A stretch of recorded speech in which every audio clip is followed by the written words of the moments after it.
দীর্ঘতম প্রধানমন্ত্রী হিসেবে রেকর্ড করেছেন দেশের প্রধানমন্ত্রী নরেন্দ্র মোদী এবং সর্বকালে যেহেতু দীর্ঘতম প্রধানমন্ত্রী তিনি হয়েছেন, তাই ওনার 12 বছরের সময়কালকে নিয়ে কিন্তু গোটা দেশব্যাপী বিজেপি কর্মী সমর্থকদের উদ্যোগে নানা কর্মসূচির আয়োজন করা হচ্ছে। ঠিক তেমনি আজ দেখা গেল বৃক্ষরোপণ কর্মসূচি এবং সাফাই অভিযান সংগঠিত হয়। প্রধানমন্ত্রী মোদীর 12 বছর পূর্তি উপলক্ষে এই দিনের এই সাফাই অভিযান নিগমের 20 নম্বর বিজেপি ওয়ার্ড কমিটির উদ্যোগেই চলে এই সাফাই অভিযানটি। এদিনের সাফাই অভিযান থেকে কি বলছেন কাউন্সিলর রত্ন দত্ত, শোনাবো।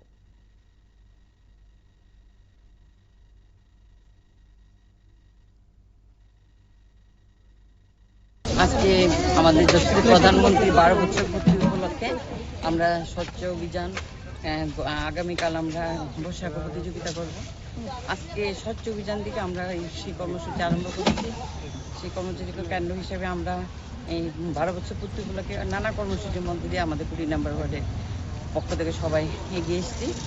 আমরা বৃক্ষরোপণ করব আজকে, তারপরে কালকে আমরা বৈশাখ প্রতিযোগিতা করব।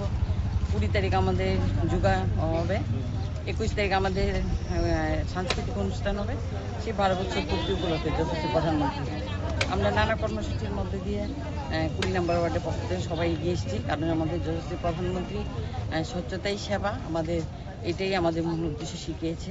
ওনার পথে অনুসরণ করে আমরা যেন নতুন দিশা দেখতে ওনার পথে আমরা এগিয়ে চলতে পারি, সেজন্য আজকে আমাদের এই কর্মসূচি সবচেয়ে প্রথমে আমরা স্বচ্ছ অভিযান করছি।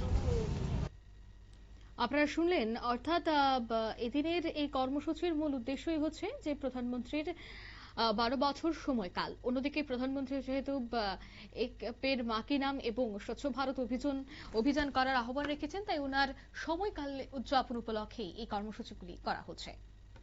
নিয়ে নিচ্ছি ছোট্ট একটি বিজ্ঞাপন বিরতি, সঙ্গে থাকুন।